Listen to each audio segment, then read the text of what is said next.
Bismillahirrahmanirrahim. Assalamualaikum warahmatullahi wabarakatuh. Apa kabarnya teman-teman kelas 3 hari ini? Semoga kalian semua dalam keadaan sehat ya dan semangat belajar dari rumah bersama keluarga. Hari ini belajar dengan Bu Syarah bukan bahasa Arab nih, tapi kita belajar pembelajaran tematik ya.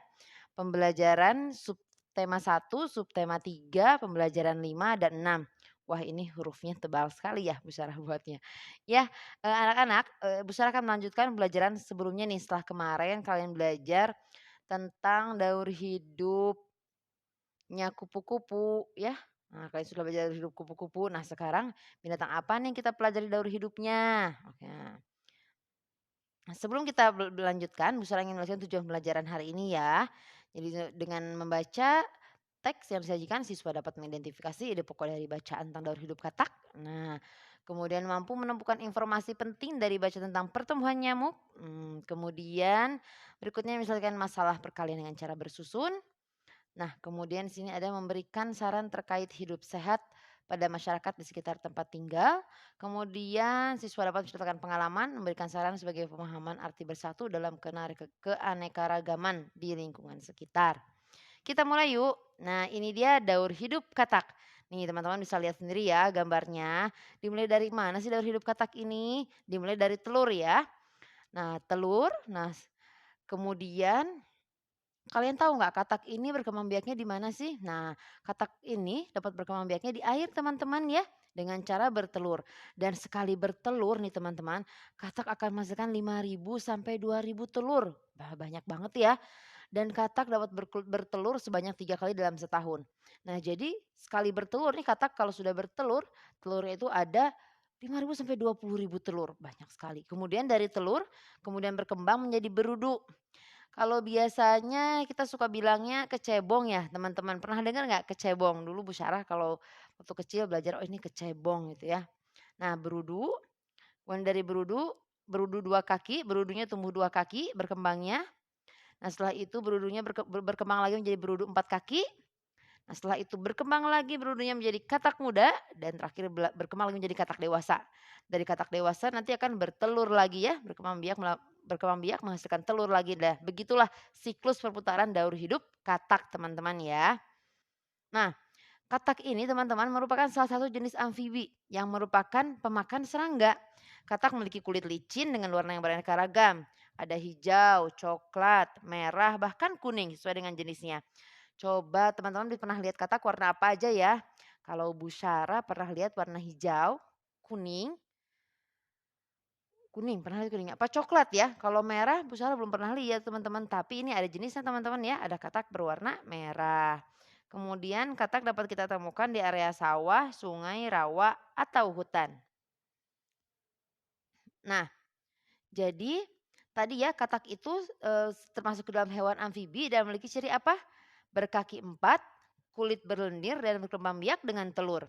Kemudian daur hidup katak diawali dengan telur, berudu, berudu berkaki, katak berekor, katak kecil, dan katak dewasa.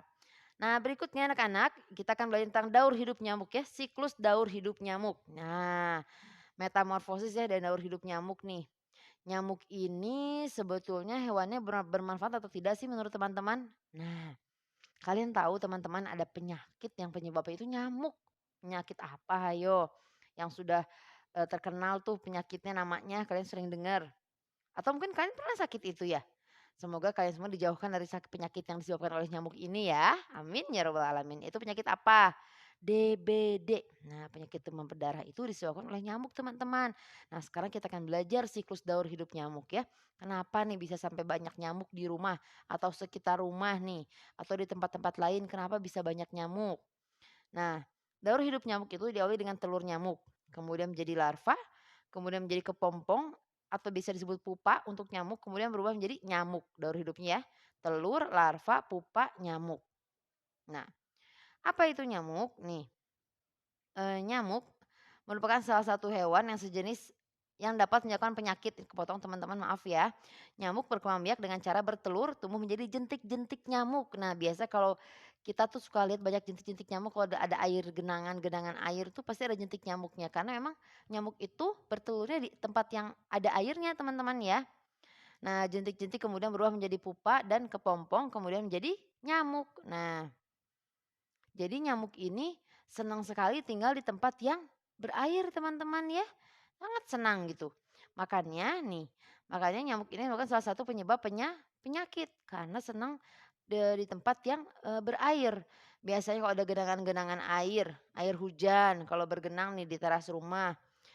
Terus kemudian besoknya tuh, kita biarkan genangan itu tidak kita bersihkan, tidak kita buang, maka besoknya itu akan tumbuh akan ada jentik-jentik. Jentik-jentik itu ada telur-telur nyamuk ya, berkembang biak dari telur kan tumbuh jadi jentik-jentik gitu. Dan akhirnya itu kan jadi nyamuk dewasa gitu ya. Makanya teman-teman di sini nanti kita akan belajar juga bagaimana cara untuk menjaga kesehatan lingkungan ya. Nah Nah, berikutnya adalah menjaga kebersihan lingkungan. Nah, di sini teman-teman, Bu Sarah pengen kita tuh sama-sama menjaga kebersihan lingkungan di sekitar rumah kita nih. Apalagi di masa pandemi ya, kita harus menjaga lingkungan kita tetap bersih dan sehat. Nah, untuk menghindari nyamuk tadi teman-teman, yang pertama adalah tidak membiarkan sampah menumpuk. Karena dengan sampah menumpuk itu akan menyebabkan adanya nyamuk teman-teman ya. Berikutnya adalah membuang genangan air di rumah dan di luar rumah. Nah, tadi kata Bu Sarah kan kalau kita ada setelah malamnya hujan, nah besoknya tuh genangan air harus kita buang di luar atau dalam rumah. Karena itu akan menjadi tempat sarangnya nyamuk untuk bertelur. Dan nanti akan menjadi jentik-jentik ya. Nah, berikutnya adalah menguras bak mandi secara rutin, menguras bak mandi. Kenapa bak mandi perlu dikuras secara rutin anak-anak? Kembali lagi tadi, karena nyamuk itu senang di tempat yang berair ya, bertelurnya itu. Bisa jadi di bak mandi kita, makanya bak mandi selalu dirawat agar bersih, selalu dikuras agar airnya ganti terus ya teman-teman ya. Kemudian berikutnya adalah anti nyamuk eee, ventilasi rumah ya. Biasanya kalau di atas, rumah di atas pintu suka ada lubang-lubang dipasang kawat ventilasi supaya anti nyamuk ya, nyamuk tidak bisa masuk. Nah itu tentang nyamuk ya teman-teman ya. Jadi, teman-teman harus menjaga lingkungan di rumah ya. Kebayang nih kalau di rumahnya banyak nyamuk nih, aduh gimana. Nah itu kan nyamuk itu sarang penyakit teman-teman, jadi kita harus sama-sama menjaga kebersihan rumah kita. Nah gitu ya. Karena nyamuk sangat senang itu tinggal di tempat yang, berair ya kayak kolam, rawa, atau habitat basah bukan berair tapi habitat basah gitu. Kalau ada pot tanaman di luar bisa menimbulkan ada genangan air, nah itu juga bisa menyebabkan adanya jentik-jentik nyamuk di situ teman-teman. Makanya harus selalu, dibuang genangan-genangan air yang ada di rumah kita. Oke teman-teman, di sini pembelajaran untuk hari ini sampai di sini. Kita akan lanjutkan pembelajaran berikutnya. Kemudian untuk, matematika hari ini nanti Bu Sera akan kasih soal juga masih berkaitan dengan yang kemarin teman-teman ya, perkalian bersusun. Caranya juga masih sama seperti yang sudah dijelaskan kemarin ya. Sudah paham kan ya? Oke teman-teman terima kasih. Semoga kalian, semangat dan tetap ceria belajar dari rumah. Subhanakallahumma bihamdik asyhadu an la ilaha illa anta astaghfiruka wa atubu ilaik. Assalamualaikum warahmatullahi wabarakatuh.